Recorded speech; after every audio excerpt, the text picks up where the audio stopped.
All right. Thank you all for your patience. I know we're a few minutes behind schedule.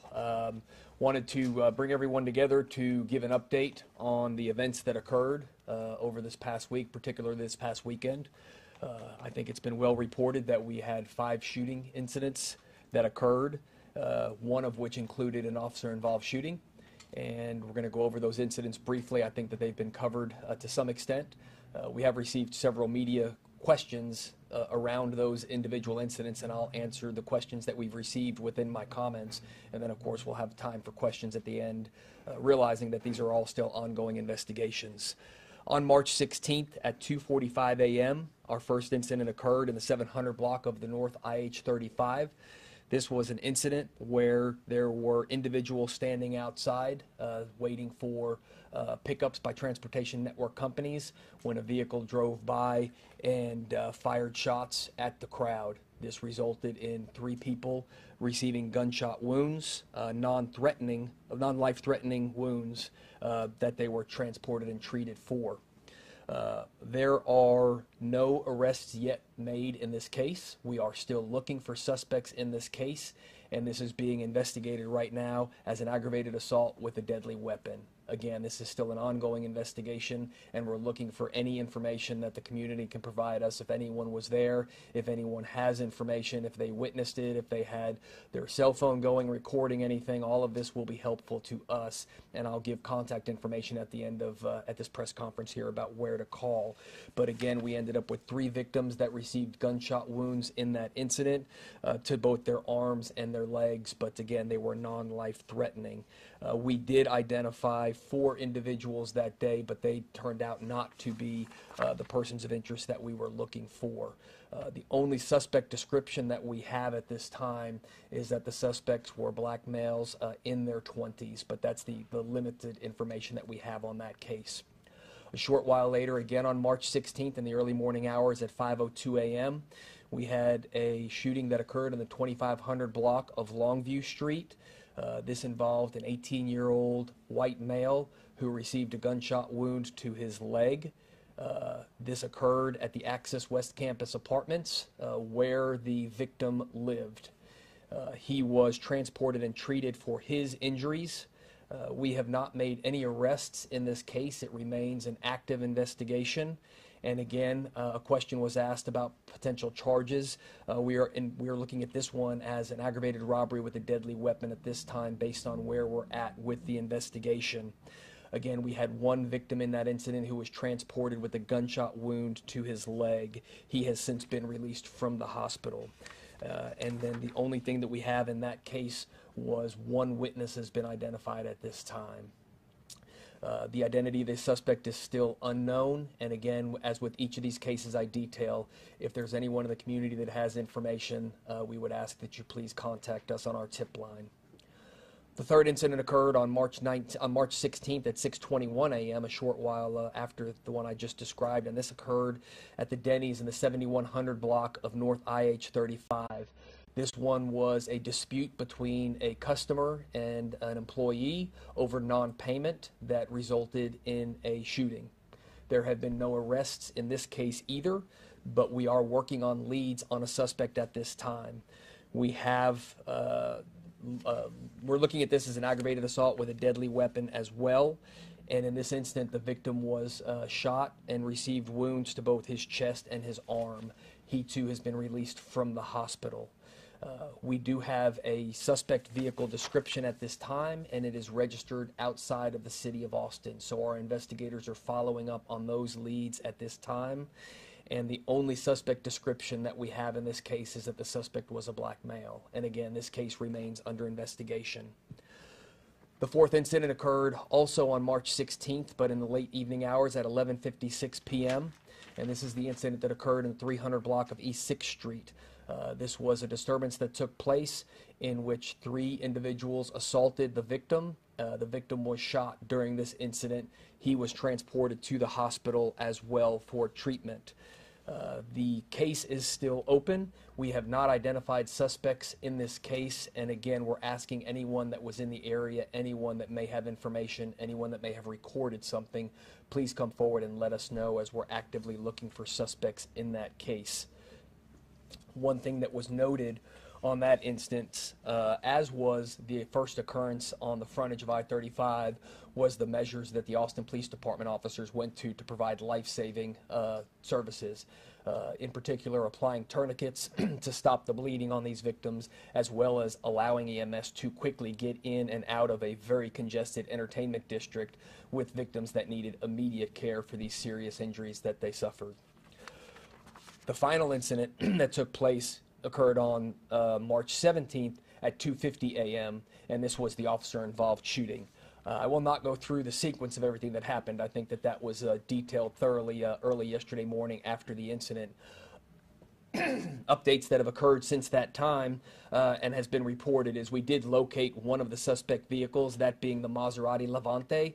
That vehicle had been dumped over in the Mueller neighborhood, and there was one deceased individual that was found inside that vehicle. And as we reported, the description and the clothing of the deceased matched that of one of the suspects that we have on video involving that shooting that took place again that early morning.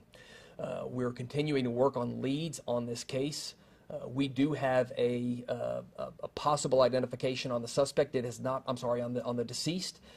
He has not been positively identified yet. That's the job of the medical examiner's office. However, preliminarily, we do believe that we have identified him, and he is an individual from the Dallas Metroplex area, not here locally. We still need the public's assistance in this case.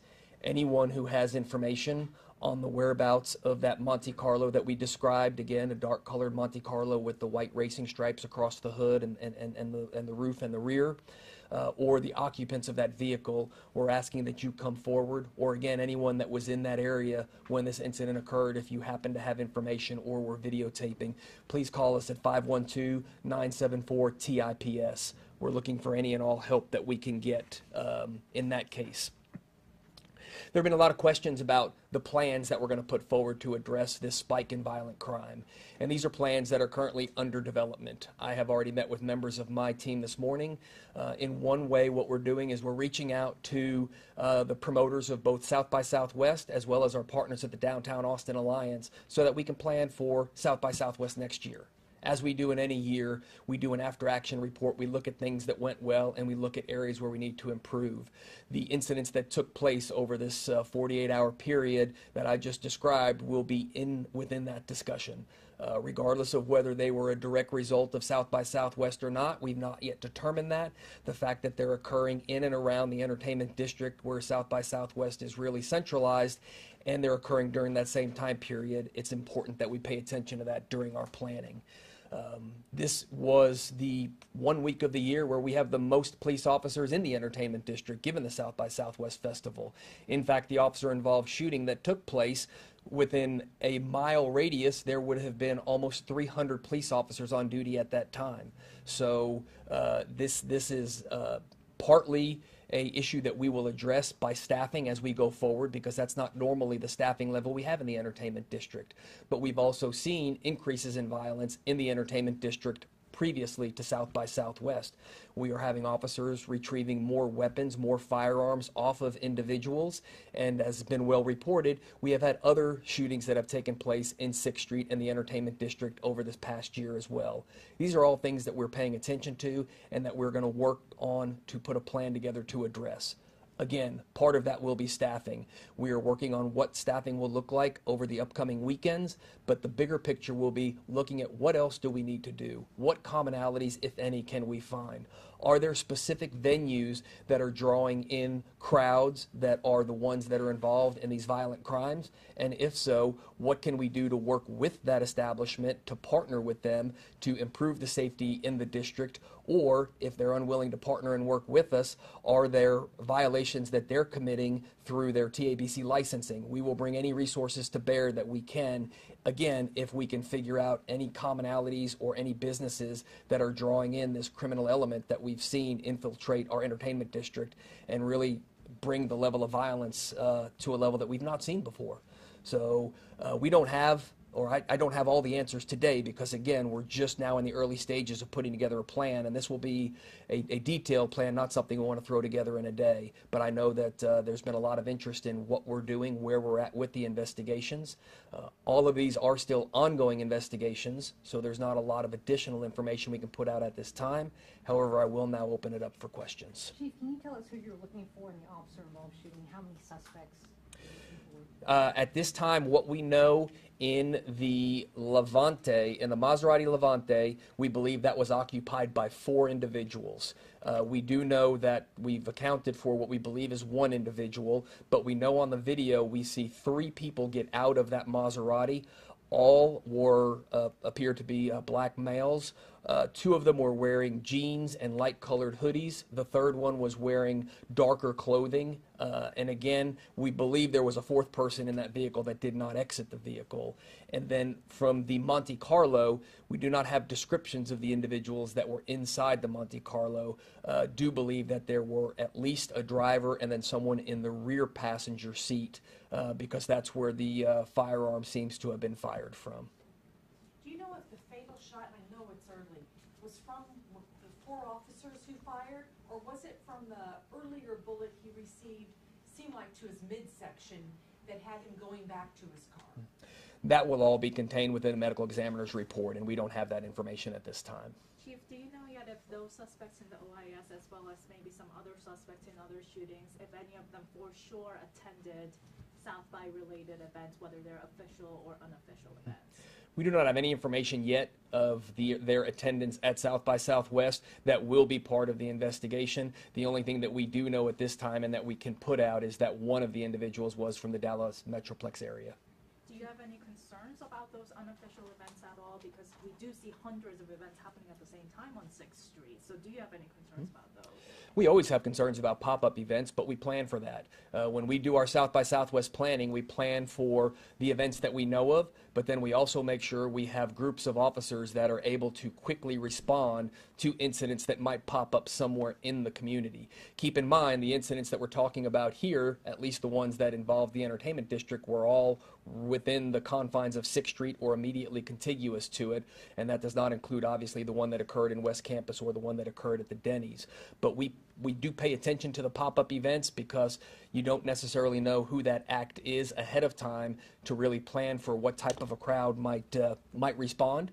And we have in the past become aware of an artist or a group that was going to come to town and has a following and a history in prior cities and prior concerts of having significant violence associated with them. And we proactively go out and we talk with that venue about whether or not they want to host that event. And if so, what are their security plans? And we will continue to do that. Chief, yesterday the APA expressed concern about certain groups with gang activity or gang following. So what is your concern about that in relation to South by Southwest? Well, again, I think this is something that we have to pay attention to when we plan these events. If we have an artist or a group that has a documented history of violent attendance at their concerts, which some of these groups do, then I think that's something that we have a responsibility to take a look at and pay attention to and determine whether or not that's someone we want to bring to a sanctioned event. It's hard to control for the unsanctioned pop-up events, and that's why we do everything we can do to monitor social media, to pay attention to those events that are not part of the official activities so that we can plan, if possible, for those, but we'll maintain that posture to have officers that are mobile and able to respond to those pop-up events. Chief, before South by Southwest, the department made some adjustments on staffing, putting the patrols focused in the entertainment district and then responding to anything outside. Do you think that if those changes weren't made prior to South by Southwest, that the officer-involved shooting, some of the things that happened on 6th Street, East 6th, that could have been worse if it wasn't for those boots that are already on the ground? You know, I think one of the greatest deterrents to crime is a visible police presence, and so the resources that we bring to the entertainment district during this festival and festivals like these is for that very purpose. Number one, the visible presence is important, but then also the response capability. So yes, the fact that we had that many officers there allowed what was an extremely violent situation to be taken under control very quickly. And I said this the other day, when you watch that video and you see this shooting break out, and it is right out of a Hollywood movie, and what you see is you see people running away as fast as they can, and you see the men and women of the Austin Police Department running right towards that person with the gun as he's shooting at them. it is a sense of pride that you have men and women who are serving our community and willing to put their lives on the line. Now, again, we had almost 300 officers in the entertainment district at the time that the officer-involved shooting had occurred. So that visible presence is important, and that's what we're going to look at as we go forward with our staffing plans, is how do we maintain an adequate level of staffing so that we can ensure that we safely provide services to an ever-growing entertainment district. It's no longer just 6th Street. Now it's 6th Street, it's 4th Street, it's Rainey Street, it's the Red River District, it's the East 6th Street District that's really grown, and West 6th Street has grown tremendously. And so there's just a lot of resources are being spread much, much wider, and this is something that we are now going to address, obviously through staffing, but also looking at other ways to ensure safety. Do you have any further concern to public safety considering none of these shooters have been caught? Well, again, not knowing the motive behind them, other than what we can anticipate from the officer-involved shooting, it was a relatively minor crash. There was very minimal contact, but that's where at least we believe these two groups came together. We don't know if there was an altercation earlier in the evening. We don't believe the vehicles were following each other because they were coming off two different streets. They hit at a 90-degree angle. So it's hard to say that there is any type of an ongoing threat because these do appear to be isolated incidents that are not connected. But what motivated the Denny's appears to be someone that didn't want to pay their check. The officer-involved shooting was a crash. Not sure yet as far as what the altercation was that took place on the frontage road behind us here. We know that there were words exchanged between groups that led to a car driving by and shooting at them.